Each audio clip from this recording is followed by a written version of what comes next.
आज से लगभग 1000 साल पहले की बात है। एक साधारण से परिवार में एक व्यक्ति रहता था जिसका नाम भीमा था। भीमा बहुत ही ज्ञानी पुरुष था। उसकी होशियारी के चर्चे चारों ओर फैले हुए थे।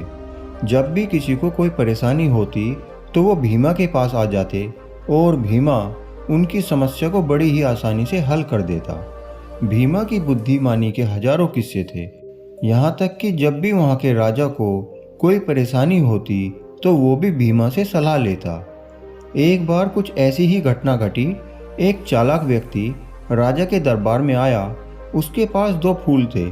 उसने राजा से कहा, यदि राजा इन दोनों फूलों में से असली फूल को पहचान लेता है तो वो अपना सारा धन राजकोष में जमा करा देगा।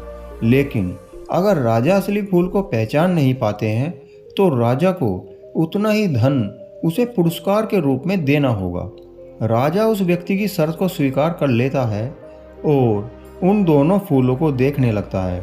अब राजा देखता है कि दोनों फूल बिल्कुल एक जैसे लग रहे थे। जिस कारीगर ने उस नकली फूल को बनाया था वो फूल बिल्कुल असली फूल जैसा ही दिखाई दे रहा था। कारीगर इतना कुशल था कि राजा दोनों फूलों में कोई भी अंतर नहीं कर पा रहा था। अब राजा काफ़ी संकट में पड़ जाता है। जब उसे कुछ भी समझ में नहीं आता है तो उसे उस साधारण से व्यक्ति भीमा की याद आती है। राजा को पता था कि भीमा ही उनकी सहायता कर सकता है। भीमा को बुलावा भेजा गया। यद्यपि वो व्यक्ति भीमा को जानता नहीं था, लेकिन उसने भीमा की होशियारी के चर्चे सुन रखे थे। व्यक्ति द्वारा भीमा को बुलाने की बात पर कोई आपत्ति नहीं की गई थी। अब कुछ देर बाद भीमा महल में आ जाता है और सारी बातों को जानने के बाद वो दोनों फूलों को बड़ी ही सावधानी से देखने लगता है। भीमा भी उन दोनों फूलों को देखकर कुछ अचरज में पड़ जाता है, क्योंकि दोनों फूल बिल्कुल एक जैसे थे। भीमा को भी उन फूलों को पहचानने में दिक्कत हो रही थी। भीमा उस व्यक्ति से थोड़ा समय मांगता है और टहलते हुए वो खिड़की तक पहुंच जाता है। वो खिड़की को खोल देता है जिससे ताज़ी हवा अंदर आने लगती है।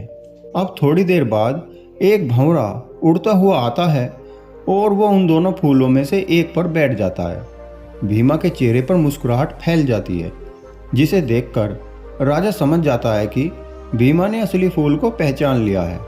भीमा द्वारा उस व्यक्ति को बताया जाता है कि बाएं हाथ में जो फूल है वो नकली है और दाएं हाथ में जो फूल है वही असली है। भीमा की बातों को सुनकर वो व्यक्ति भी काफ़ी हैरान होता है, क्योंकि वो खुद भी ये भूल चुका था कि असली फूल कौन सा है। वो व्यक्ति भीमा से पूछता है कि तुमने असली फूल को कैसे पहचाना। भीमा बताता है कि मनुष्य की आंखें धोखा खा सकती हैं, लेकिन प्रकृति कभी धोखा नहीं खा सकती। उसने हर एक जीवित जीव को एक हुनर दिया है। भंवरे को भी उसने एक अलग गुण दिया है जिसका वो अच्छे से प्रयोग करना जानता है। भंवरा एक क्या, लाखों नकली फूलों में असली फूल को बड़ी ही आसानी से पहचान सकता है। और देखो, उसने असली फूल के ऊपर बैठकर यह सिद्ध कर दिया है कि असली फूल कौन सा है। तो दोस्तों, यह थी एक छोटी सी कहानी जो हमें सिखाती है कि यदि हम ध्यान से सोचेंगे तो किसी भी कार्य को बड़ी ही आसानी से सिद्ध कर सकते हैं।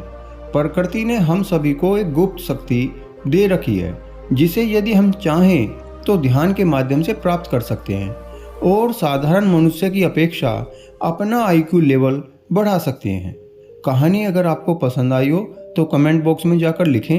और हाँ, ऐसी ही प्रेरक कहानी को सुनने के लिए आप हमारे चैनल को लाइक और सब्सक्राइब जरूर करें। आपका दिन शुभ हो। धन्यवाद।